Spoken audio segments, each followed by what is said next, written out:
عمر اور ہادی کو سیر کرنے کا بہت شوق تھا۔ اتوار کی چھٹی تھی، دونوں نے جنگل جا کر گھومنے کا منصوبہ بنایا۔ اس سے پہلے وہ کبھی جنگل میں نہیں گئے تھے۔ جنگل کی پرسکون خاموشی میں درختوں کے درمیان چلتے چلتے ان کی نظر ایک ننھے سے خرگوش پر پڑی جو ان کی طرف معصومانہ نظروں سے دیکھ رہا تھا۔ عمر نے اپنے بیگ سے بسکٹ نکال کر خرگوش کو دیا، جسے وہ منہ میں دبا کر ایک طرف بھاگ گیا۔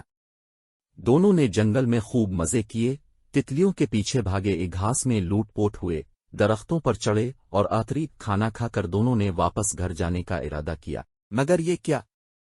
وہ دونوں چاروں طرف سے گھنے درختوں میں گھرے ہوئے تھے اور فیصلہ نہیں کر پا رہے تھے کہ واپسی کے لیے کس طرف جائیں۔